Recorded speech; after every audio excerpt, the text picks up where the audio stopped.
congratulations បងបងបានដល់ pricing ហើយអញ្ចឹងថ្ងៃហ្នឹងពួកខ្ញុំចង់ share ពីចរៈរបស់បងពាក់ព័ន្ធជាមួយនឹងការដោះ brand ហ្នឹងចាបងប៉ុន្តែមុននឹងចូលដល់សំណួរយើងខ្ញុំចង់ឲ្យបងណែនាំខ្លួនជាមុនសិនណាបងចាអូខេបងសួស្តីបងខ្ញុំសួរអ្នកទាំងអស់គ្នាខ្ញុំឈ្មោះមនីលក្ខហើយខ្ញុំមកទទួលសេវាកម្មពុតថ្មិញនៅប៉ែតជាលៀងហេនេះអូខេយើងចូលសំណួរយើងតែម្ដងទៅបងអញ្ចឹងតើបងមានអារម្មណ៍មិនដែរនៅពេលដែលធ្លាប់តែមាន brand នៅក្នុងមាត់ណាប៉ុន្តែឥឡូវហ្នឹងបានដោះចេញហើយមានអារម្មណ៍ថាវារៀងស្រឡះហើយចាំចេញទៅគិតថាគួរតែញ៉ាំអីដែលយើងអាចបានញ៉ាំពេលដាក់ប្រេះឧទាហរណ៍ដូចជាគៀមឆ្អឹងអូខេបង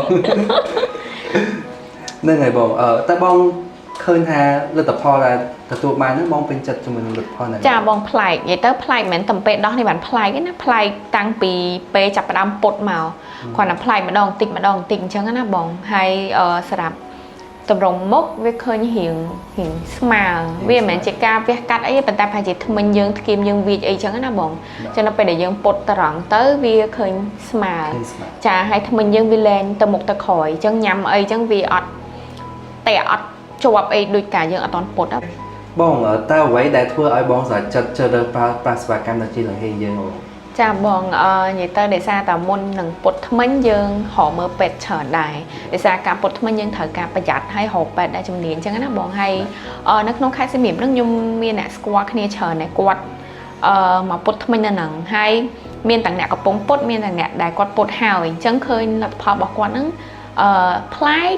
ស្អាតហើយសំខាន់ផ្ដោតទៅលើសេវាកម្មពួកគាត់ recommend ថាសេវាកម្មល្អអញ្ចឹងព្រោះនៅពេលដែលយើងពុតថ្មីយើងត្រូវការថែទាំជាប្រចាំអីអញ្ចឹងណាបងអញ្ចឹងនៅនេះសេវាកម្មគេដល់អញ្ចឹងពួកគាត់ recommend ខ្ញុំឲ្យមកដល់ពេលខ្ញុំមកពិភាក្សាជាមួយខាងបងទៅក៏សម្រេចចិត្តថាជ្រើសរើសយកមន្ទីរពេទ្យជាលៀងហេងនឹងបងចា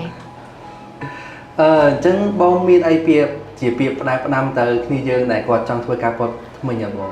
ចាបងសម្រាប់ខ្ញុំបើសិនជាគិតថាពុតថ្មិញជាការខែសម្ផស្សអីអានឹងបាច់ expect ទេប៉ុន្តែជាការដែលលើកទៅរងមុខរបស់យើងបើសិនជាអ្នកដែលគាត់មានទៅរងមុខអត់ស្មើអីហ្នឹងវាអាចជួយបានខ្លះដែរហើយមួយទៀតទៅលើសុខភាពមាត់ថ្មិញយើងហ្នឹងហ្មងសំខាន់ខ្លាំងអញ្ចឹងនៅពេលដែលថ្មិញរបស់គាត់អត់ស្មើទៅមុខទៅក្រោយឬមួយក៏វាចអីអញ្ចឹងវាអត់ healthy ទេអញ្ចឹង recommend ឲ្យគាត់មកធ្វើការពុតថ្មិញហើយបើសិនជាគាត់អត់ទាន់ចង់ពុតទេគាត់អាចពិភាក្សាសិនក៏បានដែរព្រោះបើសិនជាគាត់ចាប់ផ្ដើមពុតលឿនអាហ្នឹងគឺគាត់ឆាប់ឃើញលទ្ធផលហើយថ្មិញរបស់គាត់ហ្នឹងក៏ល្អតាមនឹងអញ្ចឹងណាបងអញ្ចឹងកុំស្ទាក់ស្ទើរក្នុងការពុតថ្មិញបើសិនជាចង់អាចមកពិភាក្សាជាមួយពេទ្យសិនបានហើយខ្ញុំ recommend មន្ទីរពេទ្យជាលៀងហេងនឹងហ្មងបងបាទបងចាអរគុណច្រើនមែនទែនបងដែលបានផ្ដល់ជាកិច្ចសម្ភារនៅថ្ងៃនេះហើយបងបានបកស្រាយយ៉ាងក្បោះក្បាយបងអរគុណច្រើនចាអរគុណ